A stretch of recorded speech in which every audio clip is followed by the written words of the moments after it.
what state you go into, you'll have that opportunity available.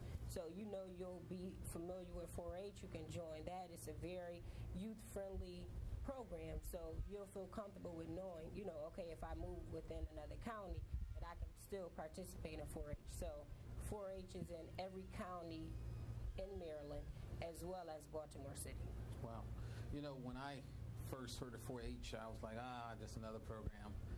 But I was really impressed because we were living here in Maryland, and then we had moved to Texas, and I was still able to allow my, the children to actually participate in 4-H. And I was really, really impressed when I had to wake up at 5 o'clock one morning to take my son to go watch somebody bake bread.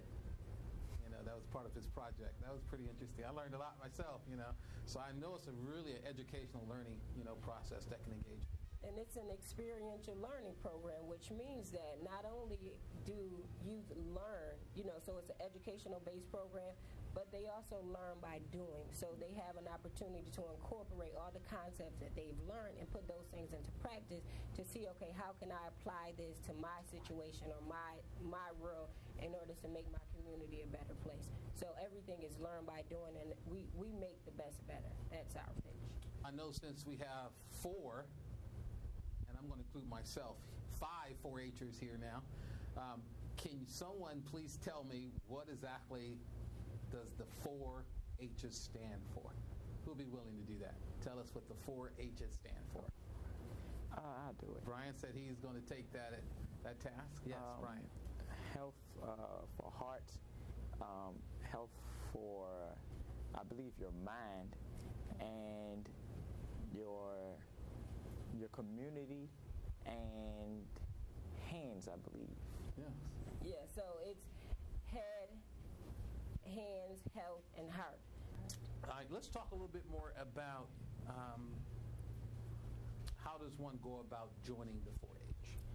Okay, well, if you're interested in 4-H, what you can do is you can give us a call. Our telephone number, we will also post that. Our telephone number is 301-868-9636, and that's the Prince George's County 4-H Youth Development Program. Can you repeat that one more time? 301-868-9636. And you can contact us. Our office is located in Clinton. However, we have programs throughout Prince George's County. And it's a fairly simple process. So say if you have a family, one volunteer that's interested in, starting up a community club, they can give us a call, and what we'll do is I'll say, okay, what are the youth interested in? What type of things that you would like to focus on. So once we do like a phone interview, I want to meet with them so that I can get their specific needs and what the youth are really interested in. They can complete an application, and once they complete that process, references are done and the background checks are done. What we normally do is we schedule them for an orientation, and that's a brief orientation, and they learn about the University of Maryland Extension, and after that the youth will need to complete enrollment forms. So it's a very simple process, and through that they're able to participate in activities on a community level, so within their individual club. Mm-hmm. And then once they're done with that, they participate in county-wide activities, statewide activities, and we also have programs that are open. And we have military programs, and then we also have some after-school programs. So even if there isn't a community club in your neighborhood, you can just contact me at the office, and when you contact me at the office, we can say, okay, well, what community do you live in? Figure out if we have a club in that area, and if we don't have a club in that area, what we normally do is say, okay, well, if you're interested in starting up a new club and becoming a volunteer with us, if you know other youth, at least 5 within your community other than your own, you can start your own club, and that way you can focus on areas that your kids are interested in and that you would also feel as though would be beneficial to the people within your community, and take it a step further to the people within your county and on the state level as well. So they can contact us, and we'll provide as much support as possible in order to get their kids participating in our wonderful opportunities. Wow. Bruce, why don't you tell me one of the programs, Shantae was bringing out all the different programs.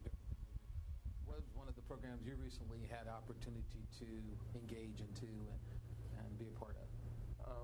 besides the tobacco prevention project, we went to this event called, I believe it was the 4-H Day, and we planted plants and made kites and cooked and all this great things, great projects. So did you like it? Yes, it was fun. Now, did you get to meet a lot of new people when you actually do these type projects? I met a couple of new people. They were interesting people, but it wasn't a lot of people there, but the people that were there, they were involved in it, and it was fun. Oh, great. Well, you always have to start off with a handful, or you don't have the thousands show up immediately. But when you're diligent and do what you do, put your heart into what you do, the crowds will come later. Braxton, tell me about something that you've recently experienced as far as volunteering or part of a program for 4-H. Well, recently, I think it was either last week or this week, it was National Day Out where 4-H, we was involved. Everybody came, learned the little things. People won different prizes, and people was able to learn more about 4-H, and if they was interested in that. And I was a part of that, and that was something good. So National Day Out, that means you had different clubs come together on a national basis? Well, National Night Out, it was sponsored through the police department. So to provide, to promote safety, so it was sponsored by the police department. So it was a community outreach event where the entire Clinton community, everyone came out. People far from the Clinton community. It was people from Fort Washington. It was people from Bowie. Then we also had some folks that were from Maryland, and we gave them information on how they can access 4-H. Virginia. We had some people from Virginia, and we gave them the information so that they can access the programs in Virginia. So it's a widespread program, and with the National Night Out, 4-H, we want to collaborate with community organizations. So this is a great opportunity for us to, participate in community functions and give people information, because we are focusing on community outreach. That's wonderful. Thank you, Shante. Brian, tell me about a recent project or any volunteering you've done recently that's 4-H affiliated. Well, we went to the agricultural building, and we watched the unveiling of a painting of the new. He was retiring from his position as a senator. So we went there to watch the unveiling of his painting that was posted up in the building. Wow, that sounds exciting. Did you learn something new about painting? Not really. We learned something new about his staff position and what he does. And we also met some new 4-Hers. They was in Montgomery County. Oh, okay. Yes. So you have some people from Montgomery County come over as well. Yep, and some folks from Virginia as well. Yes. Oh, great. Now, is there some type of initiation fee that one has to pay to be a part of 4-H? No, actually, it's a free program. So free as in F-R-E-E? Yes, free as in F-R-E-E. Okay. So our program are open to everyone. Our programs are open to everyone. So we don't charge a fee to be involved in the program. So it's a free program. And like I said, if you're interested in participating, whatever your need may be, we can work with you to figure out how our program could benefit the youth that that they may be in your family, or it can be an organization. So if you're an organization and you're saying, okay, well, we need some type of technical assistance, we need staff training, we provide some of those things in the areas of youth development. Workforce development, very, very, very important, because we want to prepare our youth. So anything dealing with that, we have communication curriculums. We also have, again, science, engineering, and technology. We have public speaking, expressive art. So the kids have an opportunity to think of other ways that they can deal with their stress. So a lot of kids are very artistic.